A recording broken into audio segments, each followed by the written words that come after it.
Rest day pala natin sa trabaho ngayon mga ka-protein kaya matik yan next workout tayo ngayong araw. Kaya yan nag-stretching na ako mga ka-protein para iwas pilay tapos iwas din tayo sa mga ugat na maiipit pagka nagbuhat na tayo. Tapos ayan nag-squats na din pala ako para yan na yung pinaka warm up natin. Bali 40 reps yung ginawa kong squats mga ka-protein para magising talaga yung muscle natin natutulog. Ayos nga yun. Pagkatapos ko nga nag-squats mga ka-protein na warm up, ito naman na yung ginawa ko, nag-step lunge tayo. Tapos ang ginawa ko dito is 4 sets tapos 15 repetition.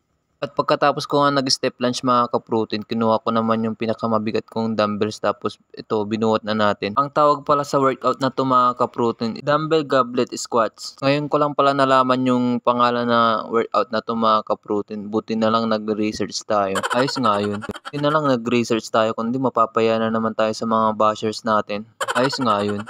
Tapos ayun, ang ginawa ko pala dito is 3 sets tapos 10 repetition.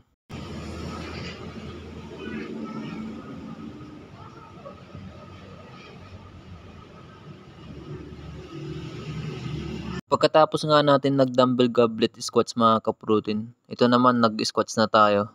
Bali, nag-barbell squats tayo tapos ang ginawa ko dito is 3 sets tapos 10 repetition.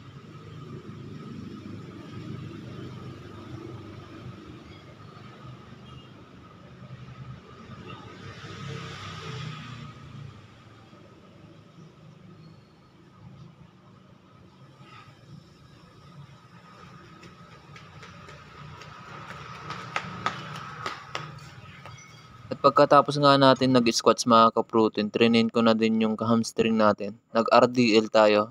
Bali, ang tawag dito is Romanian deadlift. Tapos ayan, ang ginawa ko pala dito mga ka-protein is 4 sets tapos 12 repetition. Sa RDL pala mga ka-protein, hindi lang hamstring yung natitrain niya. Tinatamaan niya din yung glutes natin. So natitrain yung glutes din natin dito mga ka-protein pagka nag-RDL tayo.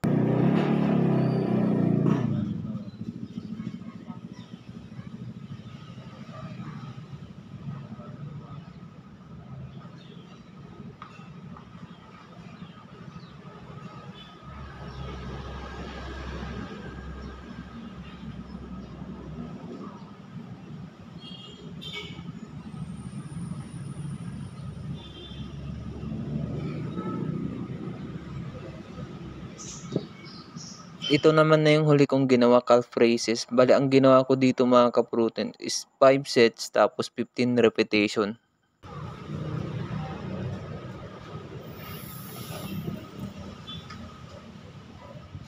So yun lang mga ka-protein. Bye-bye!